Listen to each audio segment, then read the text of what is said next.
Assalamualaikum everyone, I am Aksa Ali and I am here to help you learn English language in a simple way. English language की बात हो रही हो और English grammar का नाम ना आए, ये हो ही नहीं सकता है. Let's be very honest, most students find grammar boring. Even I didn't like it before. But the question here is, why don't we like grammar? Well, it's very simple, because we just don't understand it. और जिस चीज़ की समझ ना आए वो कभी interesting नहीं लगती है. और मज़े की बात है कि जैसे ही चीज़ आपको समझ में आ जाए तो वो ना सिर्फ आसान लगने लग जाती है बल्कि इंटरेस्टिंग भी लगती है.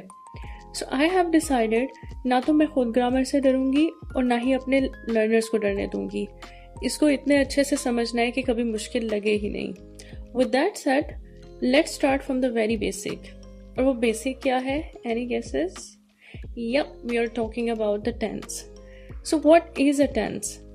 Basically, tense tells us the time of an action.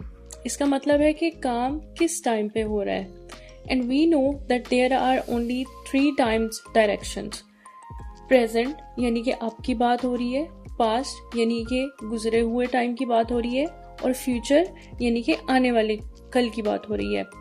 For example, if I say that I eat, it belongs to the present यानी कि अब की बात हो रही है. And if I say I ate, it belongs to the past यानी कि गुजरे हुए कल की बात हो रही है. इसी तरह if I say I will eat, तो ये फ्यूचर की बात हो रही है यानी कि आने वाले टाइम की बात. अच्छा, how do we know the tense? हमें कैसे पता चलेगा कि कौन सा टेंस किस टाइम से बिलोंग करता है? वेल, उसके लिए हमारी हेल्प वर्ब करता है.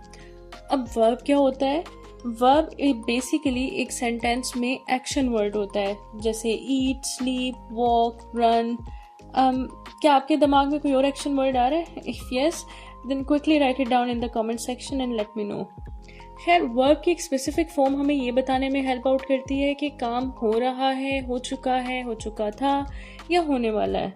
और कभी कभी ये वर्ब अकेला नहीं होता है, उसकी हेल्प के लिए हेल्पिंग वर्ब भी आती है.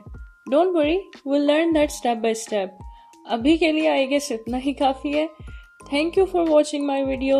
I hope you understand by now what tense actually is.